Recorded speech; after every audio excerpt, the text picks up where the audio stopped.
আজকে অনেকদিন পর আপনাদের সামনে হাজির হলাম। আজকে একটা ভিডিও আপনাদের কাছে নতুন নিয়ে এলাম।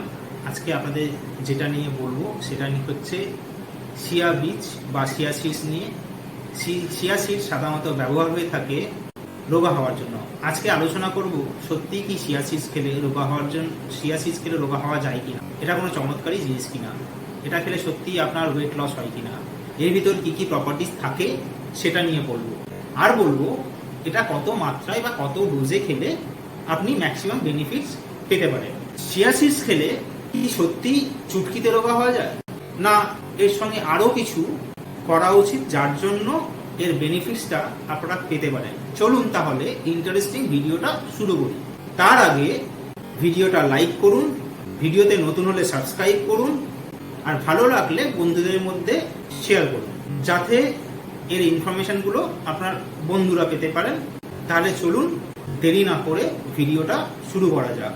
আর পুরো ভিডিওটা স্কিপ না করে দেখুন যাতে প্রত্যেকটা ইনফরমেশন আপনারা ভালোভাবে জানতে পারেন। দেখুন, শিয়া সিডসে ফ্যাট পাওয়া যায়, প্রোটিন পাওয়া যায়, কার্বোহাইড্রেট পাওয়া যায়, মিনারেলস পাওয়া যায়, প্রচুর পরিমাণে ফাইবারও থাকে, এর মধ্যে ভিটামিনও পাওয়া যায়। এমন কোনো জিনিস নেই যেটা এই শিয়া সিডসে থাকে না। শিয়া সিডসের সব থেকে ভালো গুণ হচ্ছে এর মধ্যে এত নিউট্রিশনস থাকা সত্ত্বেও এতে মাত্র 137 ক্যালোরি থাকে। এক সার্ভিং এর ভিতরে মাত্র 2 টেবিল স্পুন বা 1 আউন্সের মধ্যে বা 28 গ্রামের মধ্যে। আপনারা বলতে পারেন এটা খুব লো ক্যালোরিযুক্ত ডায়েট। এটা খেলে আপনাদের শরীরে খুব কম পরিমাণে ক্যালোরি শরীরের মধ্যে ঢোকে। নিউট্রিশনগুলো এর মধ্যে খুব বেশি থাকে এবং খুব ভালোভাবে প্রচুর পরিমাণে থাকে। এটাও জানা জরুরি, এক সার্ভিং এর ভিতরে শুধু 12 গ্রাম কার্বোহাইড্রেট থাকে। এই 12 গ্রামের মধ্যে 11 গ্রাম আমাদের বডি একদম ডাইজেস্ট করতে পারে না, কারণ এই 11 গ্রাম ফাইবার যেটা সহজে হজম হয় না এবং এর জন্য খিদে কম পায়। শুধু 1 গ্রাম ডাইজেস্টেবল কার্বোহাইড্রেট থাকে যেটা শরীর ডাইজেস্ট করতে পারে এবং ক্যালোরি তৈরি করে। এই কারণে এতে এত কম ক্যালোরি পাওয়া যায়। আর একটা বেনিফিট হলো এর মধ্যে যে ফাইবার থাকে সেটা হচ্ছে সলেবল। হ্যাঁ, এর মধ্যে সলেবল ফাইবার পাওয়া। এই সলেবল ফাইবার পেটের ভেতরে গিয়ে এর ওজনের 10 থেকে 20 গুণ জল অ্যাবজর্ব করে নেয়, এক্সপেন্ড হয়ে যায়। তার মানে এটা পেটের ভিতরে গিয়ে 10 থেকে 20 গুণ ফুলে যায়, যার জন্য পেটটা ফিলিং অফ ফুলনেস মনে হবে, যার জন্য আপনার খিদেটা কম পাবে, তাতে আপনার ক্যালোরি ইনটেক কম হবে। এর জন্য এটা আপনাকে রোগা হতে সাহায্য, তাই এটা খেলে রোগা হতে সাহায্য করে সবাই এটা বলে। এছাড়াও এর মধ্যে যে প্রোটিন পাওয়া যায় সেটা খুব বেশি পরিমাণে থাকে এবং খুব ভালো ধরনের প্রোটিন এর মধ্যে পাওয়া যায়। ওয়েট হিসেবে যদি ধরি তাহলে এর মধ্যে 14% প্রোটিন পাওয়া যায়। এই শিয়া সিডসের মধ্যে যদি গ্রাম হিসেবে 10 গ্রাম মধ্যে 1.4 গ্রাম প্রোটিন পাওয়া যায়। আপনারা হয়তো শুনেছেন প্রোটিন আমাদের ওয়েট লস করতে সাহায্য করে। এতেও ফিলিং অফ ফুলনেস দেখা যায়, যার জন্য খিদে কম পায়। হ্যাবিট অফ মানচিং মানে আপনাদের এটা ওটা খাওয়ার যে মন হয় সেটা কম হয় পেটটা ভরে থাকার জন্য। আপনার যে মাসল থাকে তার বিল্ডিংকে ব্লক করে আর আপনার মেটাবলিজমকে ইনক্রিজ করে। এছাড়াও আপনাদের যে মানচিং এর প্রবৃত্তি তৈরি হয়, মানে উল্টোপাল্টা খাবার যে ইচ্ছা হয়, সেটাকে কম করে। প্রোটিন একটা ইম্পর্টেন্ট জিনিস, যারা আপনাদের এটা খুব ভালো মাত্রায় খুব ভালো কোয়ালিটির প্রোটিন এর ভিতরে পাওয়া যায়। এখন বলবো কিছু রিসার্চ সম্পর্কে যারা শিয়া সিডস সম্পর্কে একটা ধারণা জাগায়। এই শিয়া সিডস আপনার ওজন কমায় কিনা এতক্ষণ আমরা যে আলোচনা করলাম এই শিয়া সিডস নিয়ে, যেটা থেকে জানলাম যে এর মধ্যে যে প্রপার্টিস পাওয়া যায় সেগুলো সবকটাই ওয়েট লস করতে খুবই জরুরি। আপনি যদি এটা ডায়েটিশিয়ানকে জিজ্ঞাসা করেন তাহলে এটা একটা সুপার ফুড। এর মধ্যে এমন কোনো প্রপার্টিস নেই যেটা আপনার ওয়েট লসকে উপকৃত করে না। কিন্তু যখন রিসার্চ দেখি তখন একটা কন্ট্রাডিক্টরি জিনিস দেখতে পাই। কিছু রিসার্চ বলে যে আপনারা এটা খেতে পারেন, এটা খেলে আপনারা রোগা হবেন, এটা খুব ভালো জিনিস, এটা খেলেই আপনারা রোগা হতে থাকবেন। এরকম কিছু আরও রিসার্চ আছে যারা বলে ঠিক উল্টো কথা, যে শিয়া সিডস খেলে রোগা হবেন না। তারা কিছু লোকের মধ্যে এটা পরীক্ষামূলকভাবে ট্রাই করেছে, কিন্তু তাতে কোনো পার্থক্য তারা দেখতে পায়নি। এটা খাইয়ে তাদের কোনো ওয়েট লস হয়নি। তাই ঠিক বুঝতে পারি না কার কথাটা ঠিক বা ঠিক না। তাই সেই জন্য একটা কনফিউশন তৈরি হয়েছে। কোনো রিসার্চই ভুল নয়, কারণ যারা রিসার্চ করে তাদের রিসার্চের রেজাল্ট আমাদের সঙ্গে শেয়ার করে, তারা তাদের মতো কাজ করে, তাদের রিসার্চের কোনো ভুল নেই। তাহলে আমরা কার কথা শুনবো? এটা খেলে ওয়েট লস হয় বা এটা খেলে ওয়েট লস হয় না? দেখুন, চিয়া সিডস খেলে কি হয় তা নিয়ে অনেক রিসার্চ আমি দেখেছি, পড়েছি। তার থেকে বুঝতে পেরেছি যে এর মধ্যে অনেক ভালো ভালো প্রপার্টিজ আছে ওয়েট লস করার জন্য, এবং এমন অনেক কিছু আছে যেটা আমাদের শরীরের অনেক উপকারে লাগে। যদি আপনি ভেবে থাকেন এটা একটা চমৎকারী জড়িবুটি যেটা আপনাকে খুব তাড়াতাড়ি রোগা করে দেবে, I am sorry to say, এটা শুধু খেলে আপনি খুব তাড়াতাড়ি রোগা হয়ে যাবেন তা কিন্তু নয়। তাই যে রিসার্চে শুধু এটা খাইয়ে রোগা করার পরীক্ষায় যারা রোগা হয়নি তারা কিছু ভুল করেছে, তার জন্য রিসার্চ সফল হয়নি। এখানে যারা ওয়েট লস করার জন্য শুধু চিয়া সিডস ব্যবহার করেছে ওয়েট লস করার জন্য, এর সঙ্গে কিছু জিনিস খেয়াল রাখেনি ওয়েট লস করার জন্য, যার ফলে তাদের রিসার্চটা ফেল হয়ে গেছে।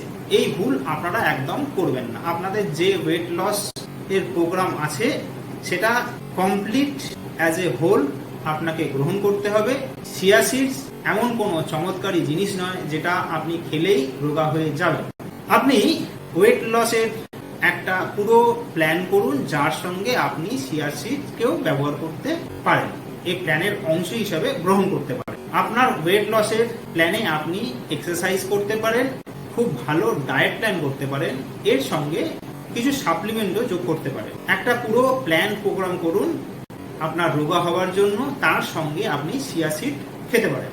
আপনার রোগা হওয়ার যে গোল সেটাই করার জন্য একটা প্ল্যান করুন, তখন দেখবেন যে আপনি খুব তাড়াতাড়ি রোগা হচ্ছেন এবং এটা খাওয়ার ফলে ওভারঅল আপনার নিউট্রিশনাল ভ্যালু অ্যাড হচ্ছে। যদি আপনি ভেবে থাকেন আপনি শুধু চিয়া সিডসই খাবেন, আপনি অন্য কিছু করবেন না, আপনি এক্সারসাইজ করবেন না, আপনি ডায়েট প্ল্যান করবেন না, তাহলে শুধু চিয়া সিডস খেয়ে আপনার রোগা হওয়া সম্ভব নয়।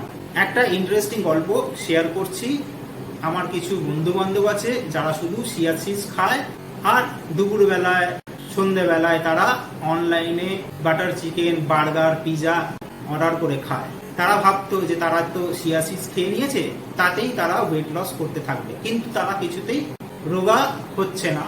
এরকম করলে কখনোই রোগা হওয়া সম্ভব নয়। আপনাকে একটা ডায়েট প্ল্যান এবং এক্সারসাইজ করা উচিত, সঙ্গে চিয়া সিডস খেলে তবেই আপনি রোগা হবেন। এছাড়া আমি বলবো এই চিয়া সিডস খেলে ওয়েট লস ছাড়াও আর কি কি বেনিফিটস আপনি পেতে পারেন। দেখুন, এই চিয়া সিডস ওয়েট লসের সঙ্গে আপনার হার্ট ফ্রেন্ডলি হয়, আপনার হার্টের খেয়াল রাখে। আপনারা দেখেছেন এর মধ্যে প্রচুর ফাইবার থাকে যেটা আপনার পেটের ফ্যাট অ্যাবজর্পশনকে কম করে। তবে কি আপনার কোলেস্টেরল লেভেল ম্যানেজ হয়, কোলেস্টেরলকে কম করতে সাহায্য করে। এর মধ্যে অ্যান্টি ইনফ্লেমেটরি পদার্থ থাকায় আপনার ক্রনিক ইনফ্লেমেশনকে কম করতে সাহায্য করে। আপনার হার্টে যদি কোনো ইনফ্লেমেশন থাকে বা আর্টারিতে কোনো ইনফ্লেমেশন থাকে সেটাকে কম করতে সাহায্য করে। এছাড়াও শরীরে ক্রনিক কোনো ইনফ্লেমেশন থাকে সেটাকেও কম করতে থাকে, বা আপনার আর্থারাইটিস যদি থাকে বা অস্টিওআর্থারাইটিস থাকে সেটাকেও কম করতে সাহায্য করে। এছাড়াও আপনার বোন হেলথকে ইমপ্রুভ করে। আপনার যদি অস্টিওআর্থারাইটিস এর সমস্যা থাকে এতেও এটা খুব ভালো রেজাল্ট দেয়। Last but not the least, এটা আপনার ব্লাড সুগারকেও কম করতে সাহায্য করে। ব্লাড সুগার মানে আপনি যদি ডায়াবেটিক হন সেক্ষেত্রে আপনি এটা খেতে পারেন। খুব কম ক্যালোরি থাকায়, কার্বোহাইড্রেট খুব কম থাকায় ডায়াবেটিসে এটা আপনি খুব ভালো রেজাল্ট পেতে পারেন এই চিয়া সিডস ব্যবহারের ফলে। তাই কথা গেছে মোটামুটি বলতে পারি যে ওয়েট লস ছাড়াও এটা ব্যবহার করলে আপনার আরো অনেক বেনিফিট পেতে পারেন। এই চিয়া সিডস ব্যবহার করার ফলে তাই শুধু ভাববেন না এটা খেলে শুধু ওয়েট লস হয়, এটা খেলে আপনার আরো অনেক বেনিফিট এর থেকে পেতে পারেন ব্যবহার করার ফলে। খুব ভালো কথা, আপনারা ডায়েটের সঙ্গে যদি এটাও ব্যবহার করেন আপনাদের জন্য খুবই ভালো হবে। যখন আপনাদের জানাবো এটা আপনারা কত মাত্রায় কিভাবে খেতে পারেন। বন্ধু, আপনাদের আগেই বলে শিখিয়েছি, এক সার্ভিং মানে 28 গ্রাম বা 2 টেবিল স্পুন আপনারা দিনে একবার খেতে পারেন বা 2 থেকে 3 বার আপনি খেতে পারেন। আপনারা যদি ক্যালোরি কম ইনটেক করতে চান সেক্ষেত্রে আপনারা 2 থেকে 3 বার খেতে পারেন। আপনারা রাত্রিবেলা এটা জলের মধ্যে 2 চামচ ভিজিয়ে সকালবেলা খালি পেটে খেতে পারেন। 1 সার্ভিং এর মতো আপনারা খেতে পারেন, বা খাবার আধ ঘন্টা থেকে 1 ঘন্টা আগে জলের মধ্যে ভিজিয়ে মিশিয়ে তারপরে আপনি খেতে পারেন। এটা খেলে আপনাদের প্রচুর পরিমাণে জল খেতে হবে। এতে হবে কি, আপনার এটা খাওয়ার ফলে ফিলিং অফ ফুলনেস হয়ে যাবে, এটা পেটের ভিতরে গিয়ে ফুলতে থাকবে, যাতে কিনা আপনারা খাবারটা কম খাবেন, উল্টো পাল্টা জিনিস কম খাওয়া হবে, শরীরে ক্যালোরি ইনটেক কম হবে, যার ফলে আপনি খুব তাড়াতাড়ি রোগা হতে থাকবেন। আপনি যদি ওয়েট মেনটেন করতে চান তাহলে দিনে 1 বার খেলেই হবে, তা না হলে 2 থেকে 3 বার খেতে পারেন। আপনি সন্ধেবেলা 5টা-6টার সময় 2 টেবিল স্পুন আধ ঘন্টা থেকে 1 ঘন্টা আগে ভিজিয়ে রেখে খেয়ে নিতে পারেন, যার পর প্রচুর পরিমাণে আপনাকে জল খেতে হবে। কারণ চিয়া সিডস থেকে প্রপারভাবে কাজ করতে হলে তাতে প্রচুর আপনাকে জল খেতে হবে, একটু বেশিই জল খেতে হবে। এটা খেলে একটাই সমস্যা আপনাদের খেয়াল রাখতে হবে, আপনাদের কনস্টিপেশনের প্রবলেম দেখা দিতে পারে। যদি এটা খাবার পর আপনারা এটাকে কাজ করার জন্য প্রপার পরিমাণে জল যদি না খান তাহলে এই কনস্টিপেশন হবে, কারণ এর ভিতরে যে ফাইবার আছে তাকে খোলার জন্য জল বেশি লাগে। তাই আপনাদের খেয়াল রাখতে হবে, এটা খাবার পর আপনাদের একটু বেশি পরিমাণে জল খেতে হবে। বন্ধুরা, মনে হয় ভিডিওটা আপনাদের ভালো লেগেছে, একটু ইনফরমেটিভ মনে হয়েছে, এখান থেকে কিছু জেনেছেন, তাহলে চ্যানেলটা সাবস্ক্রাইব করুন, লাইক করুন, শেয়ার করুন, আপনারা কমেন্টও করতে পারেন। আজকের মতো চলি, পরের ভিডিওতে আবার আপনাদের সঙ্গে দেখা হবে। নমস্কার।